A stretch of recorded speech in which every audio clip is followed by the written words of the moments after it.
সম্মানের আসনে পৌঁছেছেন। আ'আজ্জানাল্লাহু বিল ইসলাম, ইসলাম দিয়ে আল্লাহ আমাদেরকে সম্মানিত করেছেন। ফাইযা ইবতাগাইনাল ইজ্জাতা বিগাইরিহি আযাল্লানাল্লাহ, ইসলাম ছাড়া যদি কোনো ধর্ম যদি আমরা গ্রহণ করি, ইসলাম ছাড়া যদি অন্য কোনো জীবন ব্যবস্থা আমরা মেনে চলার চেষ্টা করি, আযাল্লানাল্লাহ, আল্লাহ আমাদেরকে লাঞ্ছিত করবেন, অপমানিত করবেন, অপদস্থ করবেন। বলেন নাউযু বিল্লাহ। তিনি কত সুন্দর কথা বলেছেন যে ইসলাম দিয়ে আল্লাহ আমাদেরকে সম্মানিত করেছেন, যে মুসলমান হওয়ার মতো একটা সম্পদ, মুসলমান হওয়ার মতো একটা গুরুত্বপূর্ণ বিষয় আল্লাহ আমাদেরকে দিয়েছেন। কারণ সারা জীবন বেঁচে থাকলাম, মৃত্যুর সময় যদি মুসলমান হয়ে আপনি দুনিয়া থেকে বিদায় না নিতে পারেন, তাহলে আপনার দুনিয়ার জীবন ধ্বংস হয়ে গিয়েছে। খাসিরাত দুনিয়া ওয়াল আখিরাত, দুনিয়া এবং আখিরাত ধ্বংস হয়ে গিয়েছে। পৃথিবীতে বেঁচে থাকাটা বড় বিষয় নয়, পৃথিবীতে ইসলাম নিয়ে সত্য এবং ন্যায়ের আদর্শ বুকে লালন করে বেঁচে থাকাটাই বড় বিষয়, ঠিক না? এজন্য ওমর রাদিয়াল্লাহু আনহুর স্মরণীয় বাণীটা আমরা স্মরণ করি যে আমরা মুসলমান, আমাদের নৈতিক এবং আধ্যাত্মিক সামাজিক কিছু দায়িত্ব রয়েছে। আজকে মুহররম মাসের 10 তারিখ, এই মুহররম মাস সম্পর্কে কিছু কথা বলবো ইনশাআল্লাহ।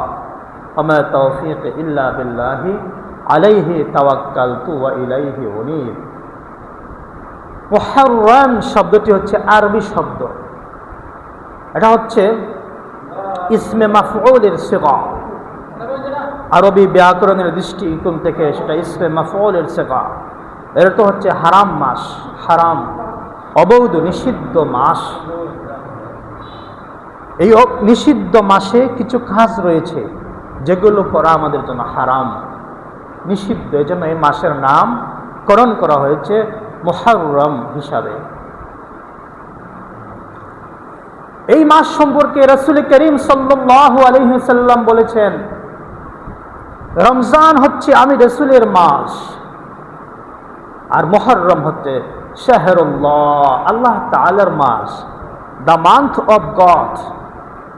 আমরা গড বলবো না, দ্য মান্থ অফ আল্লাহ, আল্লাহর মাস। রমজান হচ্ছে বিশ্ব নবীর মাস, কার মাস? আর মুহররম হলো আল্লাহ তাআলার মাস।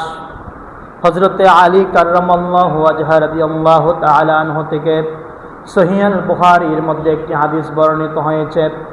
হযরতে আলী রাদিয়াল্লাহু তাআলা আনহু বলেন, একজন ব্যক্তি আমাকে প্রশ্ন করল, একজন গ্রাম্য বেদুইন আরবি সাহাবী, একজন লোক হযরতে আলীর কাছে প্রশ্ন করলো, জিজ্ঞাসা করলো, হে আলী, রমজান মাসের রোজার পর, রমজানের রোজার পর সব চাইতে ফজিলতপূর্ণ, গুরুত্বপূর্ণ, মাহাত্ম্যপূর্ণ রোজা কি আর আছে?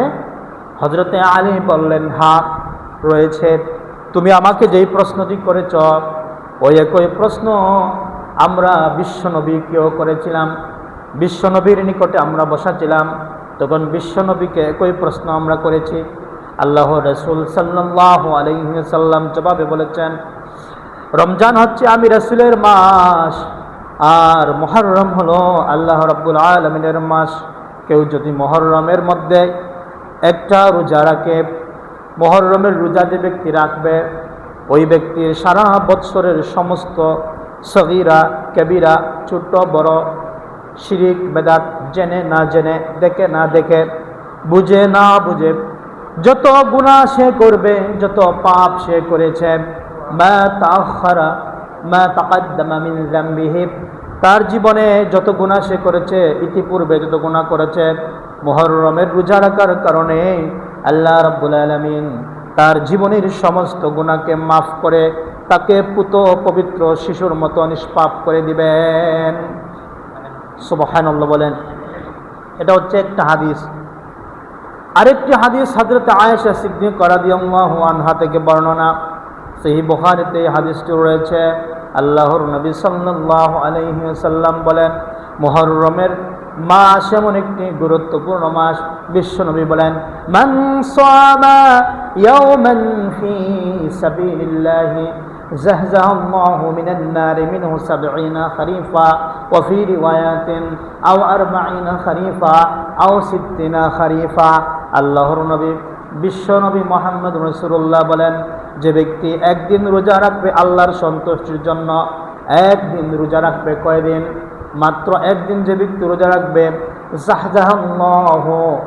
জাহজাহাল্লাহু মিনান নারি 70 খরিফা, আল্লাহ রাব্বুল আলামিন ওই রোজাদারের কাছ থেকে জাহান্নামকে 70,000 দূরত্বে জাহান্নামকে রেখে দিবেন। একদিন যদি রোজা রাখা হয়, মাত্র একদিনের কথা বলা হয়েছে, কিন্তু আমরা 2 দিন রোজা রাখবো। কয়দিন?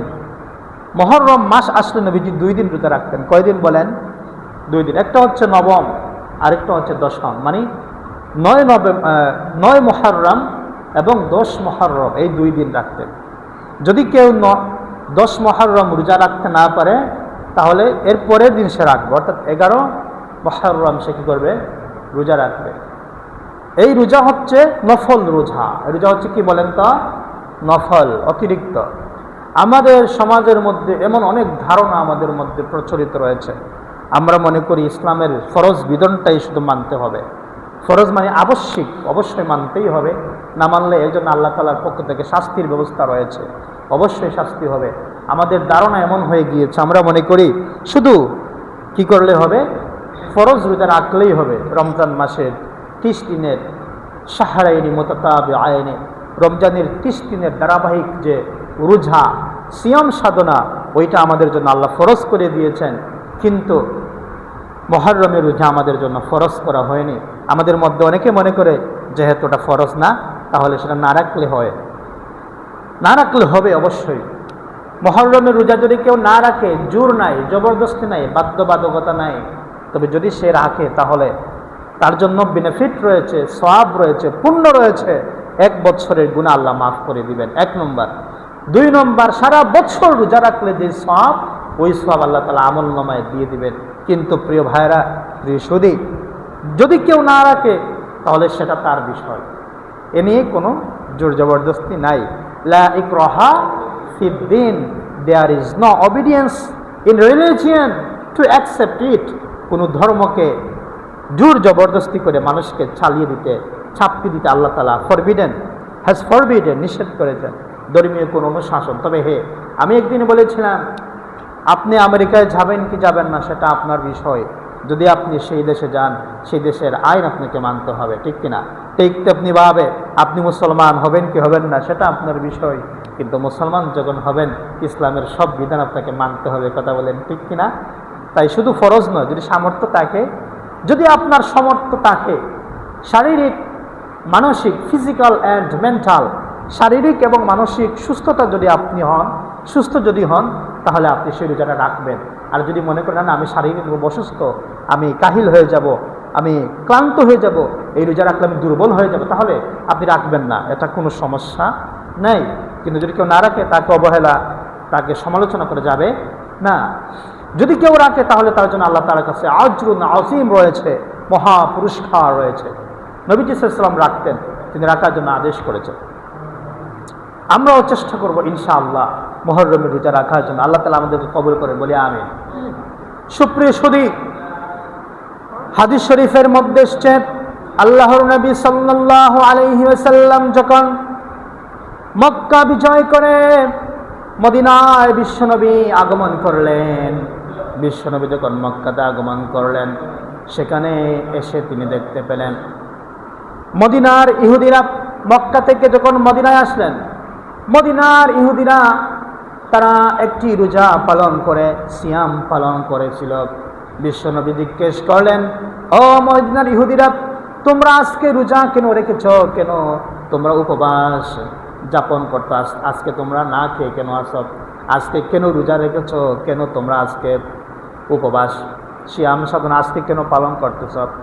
মদিনার ইহুদিরা বলল, এই দিন এমন একটা মহান দিন, এই দিন এমন একটা ঐতিহাসিক গুরুত্বপূর্ণ দিবস, যেই দিবসে আমাদের নবী হযরতে মূসা আলাইহিস সালামকে ফেরাউনের দলবলের আক্রমণ থেকে আল্লাহ তাআলা মুক্ত করে দিয়েছিলেন এবং নীল দরিয়া পার হয়ে ফেরাউনের গোষ্ঠী থেকে হযরতে মূসা আলাইহিস সালাতু ওয়াস সালাম ফেরাউনের গোষ্ঠীকে পরাজিত করে গায়েল করে দিয়া তিনি নীল দরিয়া পার হয়ে তিনি নাজাত পেয়েছিলেন, নীল দরিয়া পার হয়েছেন। আল্লাহ তাআলা ওই দিন হযরতে মূসাকে ফেরাউনের দলবল এবং ফেরাউনের আক্রমণ থেকে হযরতে মূসা নবীকে রক্ষা করেছেন। এজন্য শুকরিয়া হিসেবে আল্লাহর কৃতজ্ঞতা আদায় করার জন্য আমরা মুহররমের ওই দিনটা আমরা কি করি? রোজা রাখি। বলেন সুবহানাল্লাহ। বিশ্বনবী বললেন, মূসা আলাইহিস সালাম তোমাদের নবী, আমাদের নবী। আমাদের নবী না মূসা আলাইহিস সালাম? আমাদের নবী বিশ্বনবী, কিন্তু সব নবী হচ্ছে মুসলমানদের নবী। বলেন আলহামদুলিল্লাহ। আমাদের মধ্যে কোনো কি নাই, তাফরিক নাই, আমরা কোনো পার্থক্য করি না। আল্লাহ তাআলা কোরআনুল কারীমের মধ্যে বলে দিয়েছেন, Allah has said in the holy Quran, Allah বলেছেন তিলকার রুসুলু ফাদ্দালনা বা'দুহুম আলা বা'দ মিনহুম মান কাল্লামাল্লাহু ওয়া রাফা'a বা'দুহুম দারাজাত وآتينا عيسى ابن مريم البينات وأيدناه بروح القدس বলেন সুবহানাল্লাহ। এই আয়াতে কারিমার মধ্যে আল্লাহ তাআলা বলেন তিলকার রুসুল ফাদ্দালনা বা'দহুম আলা বা'দ। দুনিয়াতে সাইয়্যিদুনা আদম নবী থেকে নিয়ে বিশ্ব নবী আমাদের নবী সাইয়্যিদুনা নবিয়ুনা মুহাম্মদুর রাসূলুল্লাহ পর্যন্ত আমার বন্ধুরা যত নবী দুনিয়ার জমিনে আগমন করেছেন সব নবী হলেন ইসলামের নবী। বলেন সুবহানাল্লাহ। সব নবী হলেন মুসলমানদের নবী। আল্লাহু আকবার বলবেন না? কোন নবীর মধ্যে আল্লাহ তাআলা পার্থক্য করেন নাই। সব নবীর দাওয়াতি মিশন এক ছিল। সব নবী তাওহীদের দাওয়াত দিতে দুনিয়ার জমিনে আগমন করেছেন। সব নবী কালেমার দাওয়াত দিতে দুনিয়াতে আগমন করেছেন। সব নবীর উম্মতদেরকে বলেছেন কুলু লা ইলাহা ইল্লাল্লাহ তুফলিহু। আল্লাহু আকবার। কুলু, তোমরা সবাই ঘোষণা করো লা ইলাহা ইল্লাল্লাহ, there is no God except Allah. Allah has created the all universes, there is no doubt in it. Allah তাআলা ছাড়া কোনো ইলাহ নাই। সমস্ত জগৎকে আল্লাহ তাআলা সৃষ্টি করেছেন। There is no doubt in it, এতে কোনো সন্দেহ নাই। লা শাক্কা ফিহি লা রাইবা ফিহি। বলেন আল্লাহু আকবার। তাই সব নবী কাদের নবী? ইসলামের নবী। সব নবী আমাদের নবী, ঠিক কিনা? আমরা কোনো নবীকে পার্থক্য করি না। ইহুদিরা যেই রকম আমাদের নবীকে নেগলেক্ট করে, আমাদের নবী কুৎসা বর্ণনা করে, আমরা তাদের নবীর কুৎসা বর্ণনা করি না। কারণ আমাদের কাছে রয়েছে হক, আমাদের কাছে সত্য রয়েছে, আমাদের কাছে সত্য ইনফরমেশন রয়েছে, আমাদের কাছে সত্য দিন রয়েছে। আর সত্য ধর্ম, সত্য দিন কাউকে অবহেলা করতে শিখায় না। কারণ সব নবী ইসলামের নবী। ইসলামের নবী সব নবী। হযরত মূসা আলাইহিস সালামের কথা কোরআনে আছে না নাই? হযরত ঈসা নবীর কথা কোরআনে আছে না নাই? মূসা নবীর আলোচনা কিভাবে তার জন্ম হয়েছিল, কিভাবে শিশুকালে তাকে দরিয়ার মধ্যে বাক্সের মধ্যে বন্দী করে তার মা দরিয়াতে ফেলে দিয়েছিল। ফেরাউনের রাজপ্রাসাদে হযরতে মূসা আলাইহিস সালাম কিভাবে লালিত পালিত হয়েছিলেন, কিভাবে তিনি বেড়ে উঠেছিলেন, সেই কাহিনী কোরআনুল কারীম আল্লাহ বর্ণনা করে দিয়েছে। বলেন সুবহানাল্লাহ। ঈসা আলাইহিস সালামের কথাও এসেছে। ঈসা আলাইহিস সালাম বাবা ছাড়া কেমনে জন্মগ্রহণ করেছেন? আল্লাহ রাব্বুল আলামিন হযরত ঈসা আলাইহিস সালামকে নিয়ে বলেন ইন্না মাসালা ঈসা ইনদাল্লাহি কামাসালি আদম খালাকাহু মিন তিন। আল্লাহু আকবার বলেন। আল্লাহ রাব্বুল আলামিন বলেন ইন্না মাসালা ঈসা ইনদাল্লাহ, নিশ্চয় ঈসা নবীর দৃষ্টান্ত আল্লাহর কাছে, ঈসা নবীর দৃষ্টান্ত হলো আদম নবীর মতো। আদম নবীকে যেই রকম ভাবে বাবা ছাড়া মা ছাড়া আল্লাহ তৈরি করেছেন, হযরত ঈসা আলাইহিস সালামকেও আল্লাহ বাবা ছাড়াই তৈরি করেছেন। বলেন সুবহানাল্লাহ। আদম নবীর বাবাও নাই, মাও নাই। বাবাও নাই, মাও কি নাই। আর ঈসা আলাইহিস সালামের মা রয়েছে, বাবা নাই। ওই দিক থেকে আদম নবীর সাথে মিল রয়েছে, সামঞ্জস্য রয়েছে, ঠিক কিনা? এটা হচ্ছে ইন্না মাসালা ঈসা ইনদাল্লাহি। পার্থক্য হলো এতটুকু, আদম নবীকে ডিরেক্টলি আল্লাহ মাটি দিয়ে সৃষ্টি করেছেন, আর মাটি দিয়ে সৃষ্টি করেছেন। আদম নবীকে কি দিয়ে সৃষ্টি করেছেন? মাটি দিয়ে। আর ঈসা নবীকে কি দিয়ে সৃষ্টি করেছেন? মা দিয়ে। বলেন সুবহানাল্লাহ। মা এবং মাটির মধ্যে একটা মিল আছে না? মাটি ও মানুষের দেশ, অর্থাৎ মায়ের সাথে মাটির মিল রয়েছে। মা শব্দের শুরুতে মা, আবার মাটি শব্দের শুরুতেও রয়েছে মা। কথা বলেন ঠিক কিনা? মাটি হচ্ছে মায়ের মতো। মাটি থেকে জন্মলাভ করে উদ্ভিদ, আর মা থেকে জন্মলাভ করে সন্তান, সন্ততি, বংশ। ঠিক কিনা? সেদিকে তাসবিহ দিয়ে আল্লাহ বলছে, ইন্না মাসালা ঈসা ইনদাল্লাহি কামাসালি আদম খালাকাহু মিন তিন। নিশ্চয়ই ঈসা আলাইহিস সালামের উদাহরণ দৃষ্টান্ত আল্লাহর কাছে কার মতো? আদম আলাইহিস সালামের মতো। আদম নবীকে আল্লাহ মাটি দিয়ে সৃষ্টি করেছেন, তিনার বাবাও নাই, মা নাই, কিন্তু ঈসা আলাইহিস সালামকে আল্লাহ মা দিয়ে সৃষ্টি করেছেন। ওনারও বাবা নাই, আদমেরও বাবা নাই, আবার ঈসা আলাইহিস সালামের বাবা নাই। সেই দিক দিয়ে ইসলাম ধর্ম সব নবীকে সাপোর্ট করে, ভালোবাসে। আল্লাহ বলছেন, তিলকা রুসুল ফাদ্দালনা বা'দাহুম আলা বা'দ। এক নবীর উপরে আরেক নবীকে বিশেষ কোনো আল্লাহ তাআলা কোনো কি করেন নাই, করেন নাই, ছাপিয়ে দেন নাই, বরং সব নবীর মর্যাদা সমান। নবী হিসেবে, পয়গম্বর হিসেবে, রাসূল হিসেবে সব নবীর মর্যাদা সমান। এতটুকু সব নবীর মর্যাদা সমান। কিন্তু বিশ্ব নবী হলেন সকল নবীর শ্রেষ্ঠ নবী, শেষ নবী, সর্বশেষ এবং সর্বশ্রেষ্ঠ নবী। বলেন সুবহানাল্লাহ। এই হচ্ছে কথা। বিশেষ বিশেষ কোনো কোনো ক্ষেত্রে কোনো কোনো নবীকে আল্লাহ পিউরিটি দিয়েছেন, পাওয়ার দিয়েছেন, কিন্তু সার্বিক দিক দিয়ে বিশ্ব নবী হলেন সবার সেরা, সাইয়্যিদুল আম্বিয়া, খাতামুল আম্বিয়া, সকল নবীর শ্রেষ্ঠ নবী, নেতা, সকল নবীর নেতা, সকল নবীর leaders, the leaders of all Messenger and all prophets. সব নবীর নেতা আমার নবী। ঠিক কিনা? তাহলে এই আশুরার দিনে নবীজি মুহাম্মদুর রাসূলুল্লাহ সাল্লাল্লাহু আলাইহি সাল্লাম আমাদেরকে সৌহার্দ্য, ভালোবাসা, সাম্য, মৈত্রী, সৌজন্যতা রক্ষা করতে আদেশ করেছেন। আশুরার দিনের সম্মান আল্লাহ সুবহানাহু ওয়া তাআলা কোরআনের মধ্যে আশুরার দিনের কসম করেছেন, শপথ করে বলেছেন, ওয়াল ফজর, ফজরের কসম। ফজর মানে হলো প্রভাত, অর্থাৎ সূর্য উদয়ের আগ মুহূর্তে যেই একটা আলো প্রকাশিত হয়, ওই আলো প্রকাশিত হওয়ার মুহূর্তকে ফজর বলে, প্রভাত বলে। প্রভাত কি বলে? প্রভাত ফেরি। আমাদের দেশে প্রভাত ফেরি উদযাপিত হয়। আসলে ডিসেম্বর আসলে, 16ই ডিসেম্বর আসলে, স্বাধীনতা দিবস আসলে, ঠিক না? তাহলে প্রভাতের কসম করেছেন। এরপরে ওয়ালা ইয়ালিন আশর, লাইলুন মানে রাত, লাইলুন মানে কি? রাত, রজনী, নাইট। লাইলুন শব্দর বহু বচন হচ্ছে লায়ালিন, ওয়ালা ইয়ালিন আশর। আশর অর্থ হচ্ছে 10 রাতের কসম।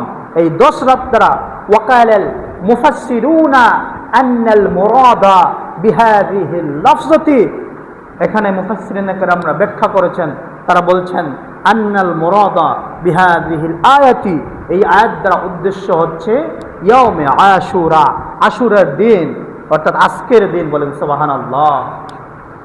আজকের দিনের কসম করেছে। এই দিনে একটা ঐতিহাসিক বর্ণনা হলো ইমাম হুসাইনের শাহাদাত। ঠিক কিনা বলেন? ইমাম হুসাইন রাদিয়াল্লাহু আনহু সম্পর্কে একটু কথা বলবো, আপনাদের সমস্যা নাই তো? ইমাম হুসাইন রাদিয়াল্লাহু আনহু হচ্ছেন প্রিয় নবী মুহাম্মদ রাসূলুল্লাহ সাল্লাল্লাহু আলাইহি সাল্লামের সবচেয়ে আদরের নাতি। বিশ্বনবীর দুজন নাতি হাসান এবং হুসাইন।